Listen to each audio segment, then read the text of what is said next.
امروز من به شما یاد میتونم که چطور این قسم یک دبل اکسپوژر عکس در فوتوشاپ جور کرده میتونیم.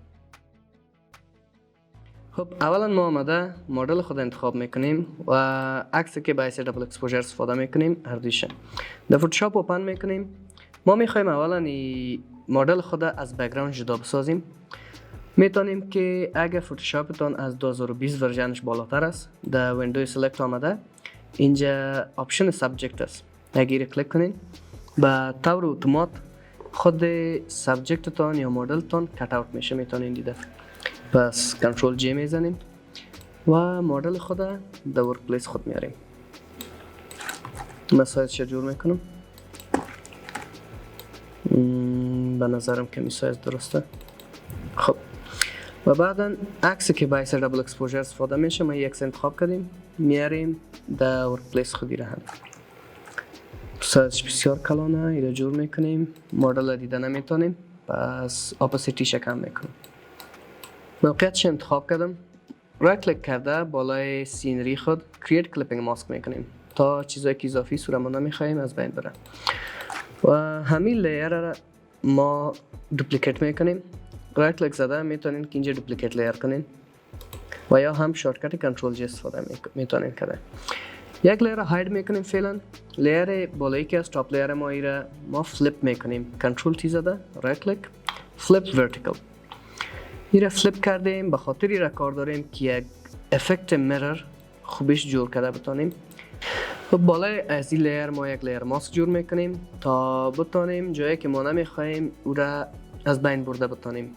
پس بالای لیر ماسک کلیک کرده و رنگ سیاه برش انتخاب کنین و بالای جایی که نمیخواین برش استفاده کنین. بازم روی بک‌گراند ما معلوم نمیشه. ایره لیر پاییننگه را میگیریم، لیر ماسک جور میکنیم. بالای از او هم رنگ سیاه در بالای لیر ماسک ما برش استفاده میکنیم تا روی مدل ما معلوم شود بر ما. خب حالا بالای مدل خود لیر مدل خود کلیک کرده و یک لیر بلک اند وایت جور میکنیم. مدل ما با بک‌گراند هیچ بلند نشده پس ما بالای لیر بک‌گراند کلیک کرده یک سولید کلر و ایره ما کلر پیک میکنیم و تاپ لیر انتخاب میکنیم و یک گریدینت مپ میسازیم تا یک تنت بسیار خوبش گرفته بتونه می عکس رنگش بسیار تیز است. ایره ما اپاسیتیش میتونیم کم کنیم تا 10 بیاریم. یعنی دو لیر که هست به حیث دبل اکسپوژر استفاده کردیم. ایره ما بلند مودش در لایتن میاریم. در لایتن که بیاریم میتونید دیده فرقشه که فرق بسیار زیاد آمد.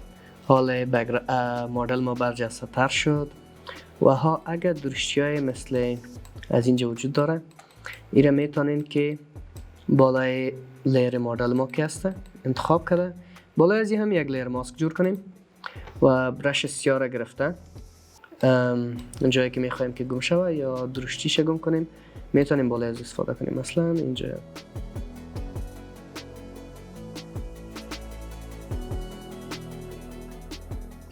شما دیدین که چطور دو عکس بسیار مختلف یک جا ساخته و یک افکت بسیار خوبش از ساختیم ما. اگر میخواین که قسم آموزش‌های دیگه هم دیده بتونین پس صفحه فیسبوک ما را یولرنا فارسی و چینل یوتیوب ما را سابسکرایب نموده و تعقیب کنین. تا ویدیوی بعدی الله نگهدار.